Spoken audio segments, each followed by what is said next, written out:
What is up, everybody? Sixers post-game show is back. We are breaking down our top takeaways against the New Zealand Breakers. What's going on, Mitch? Nothing much, man. Nothing much. It was fun to watch Sixers basketball again. It was fun. Jared McCain, Yabusele, Ricky Council. It was fun, man. It was fun. Yeah. We got Daniel in the house. What's going on? We got Mello in the house. What is happening, guys? We're going to just not normal post-game show. I think we should just go like off the cuff here. Yeah. And I think we got to start off with Tyrese Maxey. In the best case scenario, he steps up as that number one go-to scorer for the Philadelphia 76ers this year and channeled his inner Steph Curry, man, hitting 4 of 5 from 3, 15 points in 12 minutes. I thought the shot looked quick. I thought it was a little lower. And he looked jacked, man. He looks ripped. Any quick thoughts on Tyrese Maxey?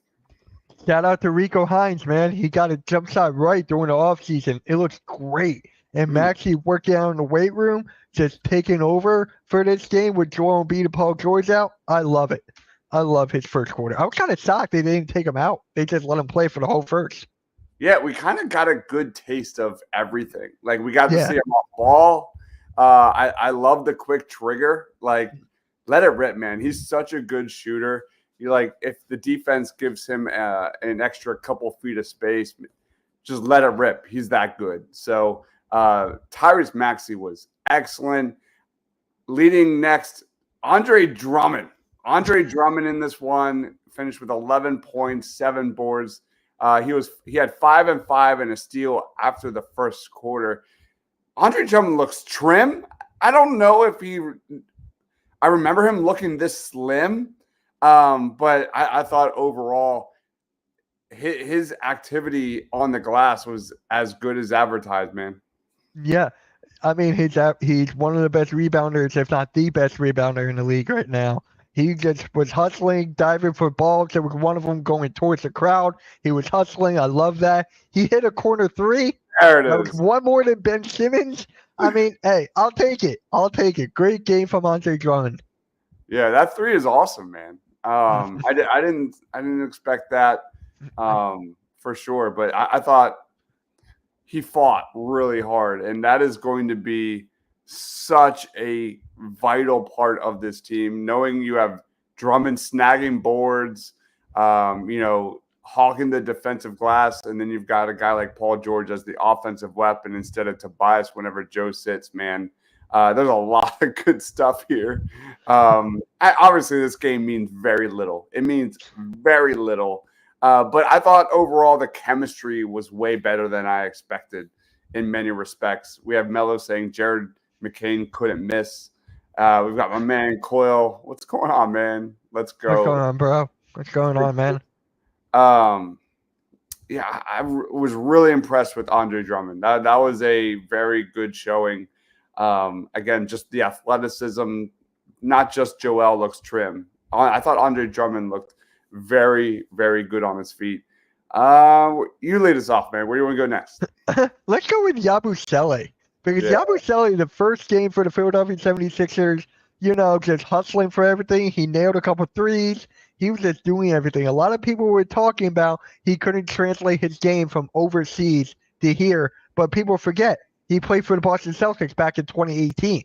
So I'm just saying, the game is still there, man. The game is still there. His rebounding could use a little more work, but hey, I'm fine with it, man. I'm fine with it.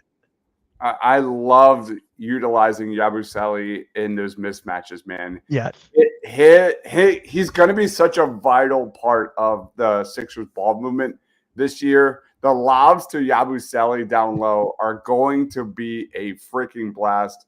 Yabusele is going to block Bona. Oh, yeah, for sure.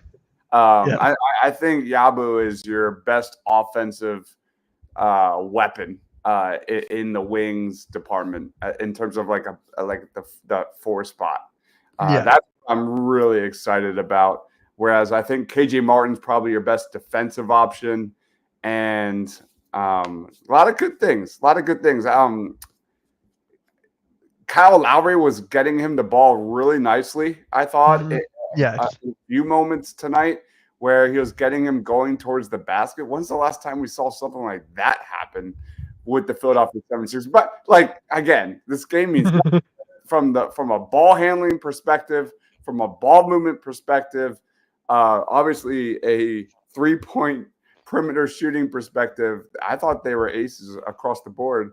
As Quentin says, playoffs. Yeah. Yep, playoffs. Oh my God. Don't even get me started there yet. But for me, Caleb Martin perimeter defense. I mean, hey, he's best perimeter defender on the team for a reason. Yeah. So he was showcasing it tonight. Really was. Yeah, where Yabu is your best offensive option. I think Caleb Martin is without a doubt your best defensive option at that spot. I thought he was tremendous. They've got activity, man. This team has active players. They have dogs, and it's unbelievable. I'm still not over it. I'm still not over it, the fact that we've got forwards and wings just littered through this team. And Caleb Martin had only 6 points in this one, but I was fine with what I saw. Kelly Oubre didn't do a lot. I mean, we saw most of his action attacking downhill, as one would expect. Eric Gordon hit a 3. Kyle Lowry. Kyle Lowry only had 2 points, but he had 5 assists. I think I know a lot of people don't like Kyle Lowry, but I'm going to say it as I see it. I think the passes we saw tonight, I just think his passing ability alone is probably going to make him the number one choice option as backup point guard. I love the way he was moving the ball. Any thoughts on Lowry? Lowry, man, he was just getting his teammates in the right spots. That's all you can ask from him. That's all really you can ask. People are saying on Twitter that there's a competition between Reggie Jackson and Kyle Lowry for that spot. I'm up for it, man. I am up for that competition. Yeah, and let's get into that because Reggie Jackson in the third quarter was outstanding. I think he had like 15 points in that quarter or something along those lines. He finished, 5 of 7 shooting, 3 of 5 from 3. I mean, it's amazing. Again, between guys like Kelly Oubre and Yabu and Caleb and Reggie Jackson and Ricky Council, you've got a bunch of guys who are active on a team that has 3 true offensive engines. The way this team is built, you can see it. You can see it. Yeah, there's a way more cohesiveness in this roster than years past. Definitely. And I actually wanted to bring up Ricky Council because Ricky Council, man, was just going to the rim, just being aggressive, and that's all we can ask for him. There was just one time he got the ball, the defender fell on his behind, and then he went in for the layup. I don't know if you remember that. No, I don't. Was that when he dunked through 2 guys? I think so, but the player just fell. The defender just fell. I'm like, there we go. Ricky Council's making a statement. He's making a statement this game. Yeah, it was almost laughable. Like him with the ball in his hands in the open court compared to anybody on the Breakers. No disrespect. It was just night and day. Like his athleticism, his ability to go downhill, his ability to attack is off the charts, man. That's what I want to see from Ricky Council, man. I just want to see him play based on aggression. He puts so much pressure on opposing defenses. It's a lot of fun to watch. Yeah. You know what else is fun to watch, though? Oh, yeah. He had a deep 3 in this game, too. He had a deep 3. I forgot about that. Jared McCain, man. Jared McCain was on fire. He was on fire tonight. He started out, like 3 for 3 from 3 or something? The guy's a shooter. I love this pick. I've been watching him since he was a junior in high school. So I'm all about his game, man. I love it. Good to see him get 15 points in this one. I mean, just from a confidence perspective, from a swag perspective, I mean, obviously the shot was falling tonight, but this was night and day Jared McCain versus Summer League Jared McCain. I mean, he looked much better. The defense is still a major question mark. The athleticism, the size. I mean, there was one play where he split a double team or something along those lines and got a shot blocked at the rim. There was times when he was getting cooked on defense. But, this is kind of what I expect from Jared McCain. Efficient offense, bad defense. I think it's going to be the theme of Jared McCain this season. Yeah, he was getting beat to his spots. Pretty much, he was getting beat. When he played at Duke, that was the main thing he was working on, to become a better defender. To translate to the NBA, it's going to be tough. It's going to be very tough with him, and I think he got exposed from that in this. Yeah, he gets the shot off super quick. I just don't know what his role is on this team this season. That's something we'll have to figure out going forward. I think he spends most of his time with the Bluecoats. Obviously, there's a lot of guard depth where we already talked about it with Lowry and Reggie Jackson. I see him having a tough time beating out those guys. Quentin says top 4 team, Eastern Conference Finals and beyond. Wow. Dallin had some impressive finish. He had a really nice one-handed dunk there as well. Who we missed? I think we pretty much Eric Gordon. I mean, he nailed a deep 3. Nothing really else, unless I'm forgetting about. I mean, Adem Bona had a block. Justin Edwards had played well. I think it was Mello who was in my chat for the Sixers play-by-play.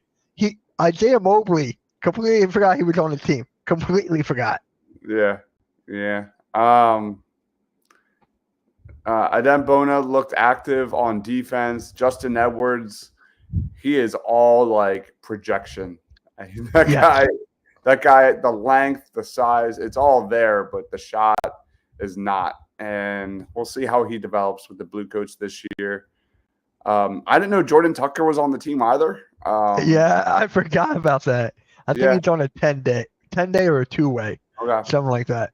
But that's pretty much it. I mean, nothing really too much. I can't wait for Paul George to play though.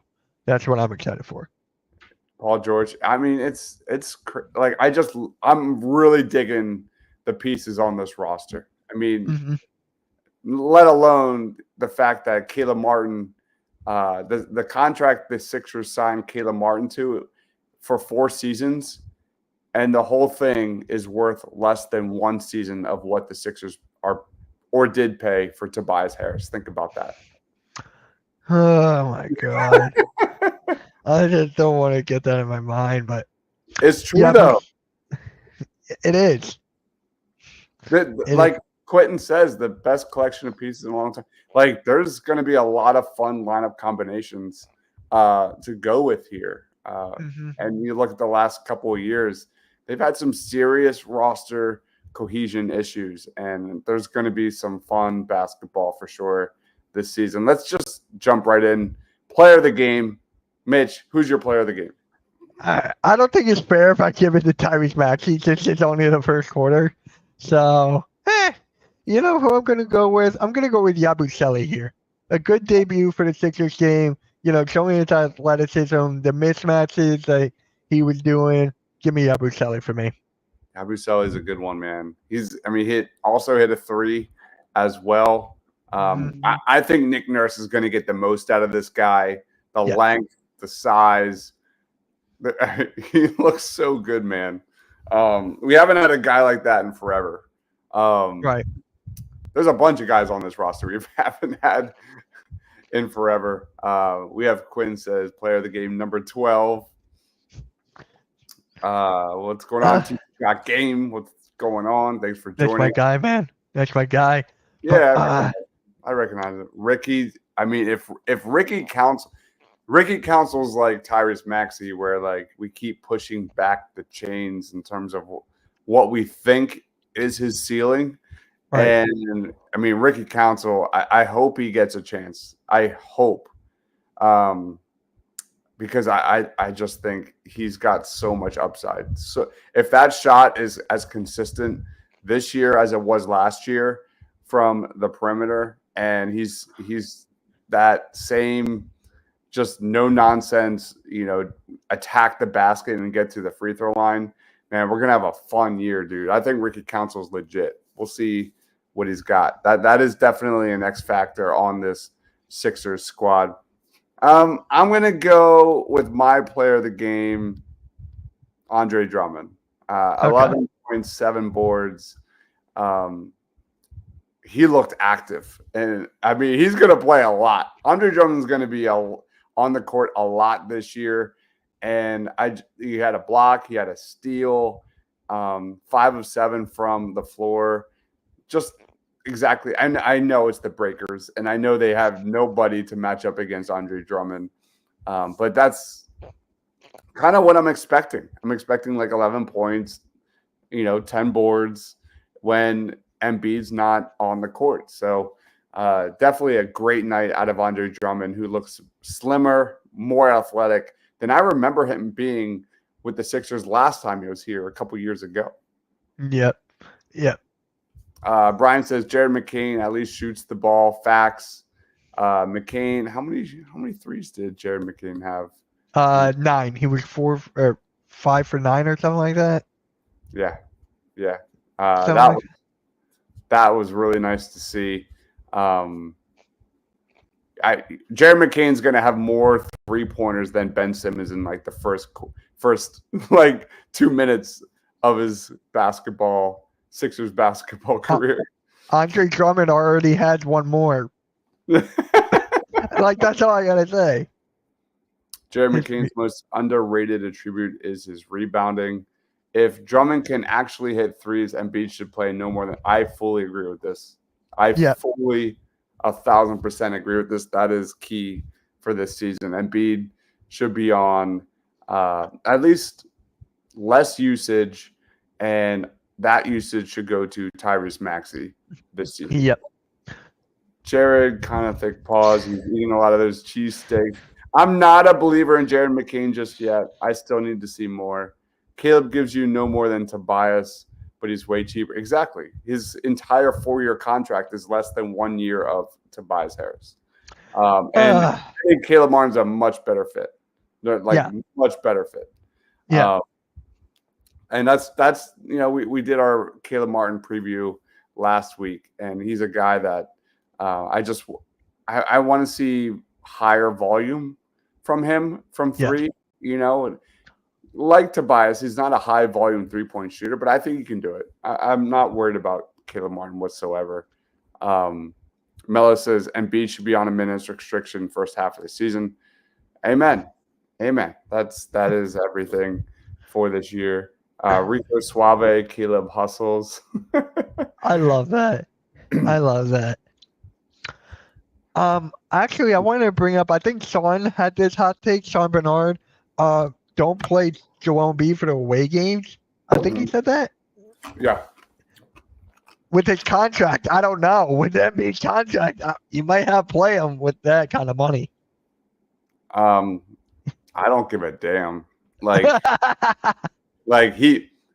could play 25% of the regular season games this year. Does not matter to me. Everything is just keeping him healthy for the playoffs. And I like how they're openly talking about it. That is such a vital part for this Sixers team in the playoffs. So I don't care. I'm all for it. And I think remember in years past when they wouldn't make those decisions, those game time decisions, until 10 minutes before tip off, and fans would get so upset. I like that they're openly, putting it out there. I want Yabu playing the starting 4. All he needs to do is rebound more. Facts. Yabu he's going to fit really well here. He's going to fit really well. Again, the Sixers have, I think, I'm trying to remember the tweet I did, 8 players with a wingspan of 6'11" or more on this roster. It's insane. Yeah, there's some older guys. It's crazy. And the fact that you saw Reggie Jackson cook, I know it's the Breakers, but the fact that you have yet another guy that can, be a secondary ball handler, a guy that can move the ball, create a little bit, play make for others. That was really fun to see. How would you grade tonight's performance, Mitch? Let's just go with an A. I mean, it doesn't really matter, but okay, A plus. Like, I do want to bring up one thing with like Ricky Council. I did make a video about this a while ago, and it comes down to Nick Nurse. Is Nick Nurse going to give him the right time, the right spots, and everything? Because last year we saw Nick Nurse not play Ricky Council in the playoffs. So for me, it comes down with not Nick Council. Oh my God, I'm so tired. Nick Nurse. It comes down to Nick Nurse for me. Quentin, I agree. A plus. You know, and this is more so about the bench for me in this one. It feels like, I know it's the Breakers, but it feels like this team really shows they have a lot of optionality off this bench, which is literally never we have seen before on an Embiid team. So I love the options we're seeing here and the depth and the bench. So that alone, given how much that's been an issue for the Sixers for years, that gives me the A plus. Let's wrap it up, man. I don't think we need to go any further into a game that really, it's basically like watching like the worst NBA team versus like the best NCAA team. Like it was bad. It was like they're tanking for Cooper Flag. It's like if we play like this every game, we win in the Super Bowl. Hey, there it is. Eric Mitchkov. There we go. I need to make a Mitchkov Twitter. All right. Any final thoughts, plugs? Time's yours, man. Final thoughts. Very, very good game. I love seeing the chemistry. The communication is huge. Even Nick Nurse just came out. Shout out to my guy Austin Krell, who just tweeted it out just now. That Nick Nurse said they were much more communicative throughout years past. So that's a good sign. But guys, you can follow me on Hardcore Sports Network on YouTube, my Twitter, my YouTube. Sixers postgame vid tomorrow, and a lot more Sixers content coming your way. Not to overreact, but I think we're about to see the greatest Sixers season of all time. I'm just kidding. Okay. I'm just saying. Guys, thank you everyone for watching. We'll be back on Friday night breaking down Sixers versus Timberwolves. Already put out a highlight reel of Tyrese Maxey on the channel. Go check that out whenever you get a chance. He is Mitch Kofsky. Where can we find you, Mitch? So again, you can follow me on YouTube at Mitch Kofsky, Twitter Mitch Kofsky, and the Hardcore Sports Network on YouTube, Facebook, you name it. He is Mitch. I am Dives. Thanks for watching, guys. See you on Friday. Stay awesome.